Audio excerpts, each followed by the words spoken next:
Hey, this is Chris from GrowQuest, and I'm doing my own garden video construction project. I came up with this idea last summer, just never had time with it, and then recently it was slowed down because it really couldn't haul bales of hay around very well. But it's April 6th, and I've got the process underway now. Been filling in some of the bales and getting some of the soil taken care of and starting to look real good. And this is my raised garden bed using hay, or actually straw. Straw is pretty cheap. You can get a bale of straw anywhere from $7 to $11, and it makes a great material for making a nice wall for a raised planter bed. Hell, you can even build houses out of this stuff. Just throw some plaster over it. No kidding. There's even plans for it. Anyway, so I started this a while back. It's just dragged on, as I said, because I couldn't get a lot done lately. And so on one side I got my hay bale raised garden. On the other side I got some of my olives. Right here I got my, this is my Mission. This is a Frantoio.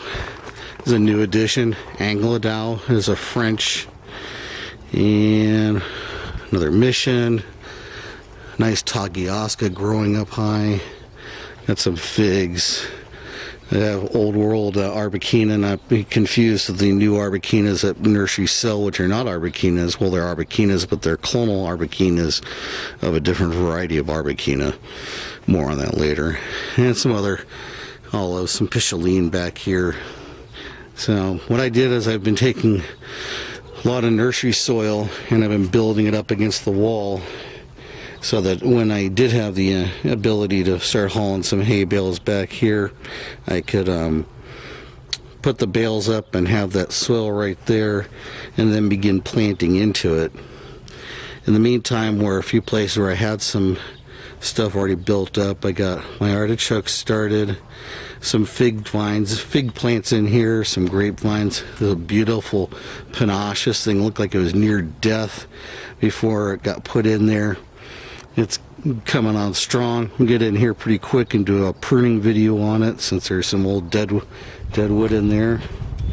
Tomatoes have been in here. Cilantro's kind of gonna bolt into seed, but that's great because it'll bring in beneficial insects, and that's the whole point of having some mixed flowers in here. There were more. One of the dogs got in here and just tore this thing up. Yeah, I'll eat one of those dogs if it happens again. And so right now I have some alyssum, have some flowers off ornamental kale, and we'll get this thing refilled up with lots of other flowers. It's going to be a flower and vegetable garden. And that's kind of the beginning of it. Just wanted to get the first video down and show an interesting way you could make a very affordable, really big raised planter bed.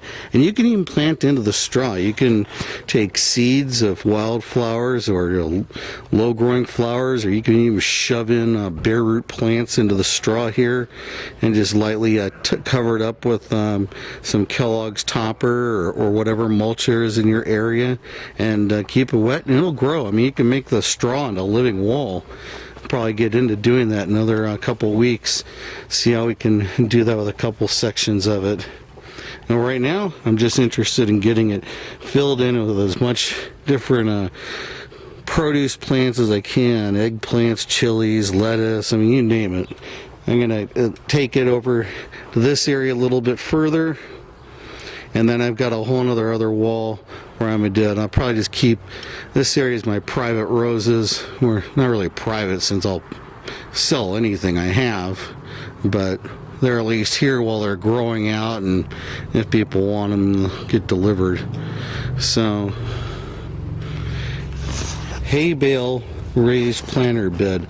You know, whether you're just gonna make 4 bales, you can make a great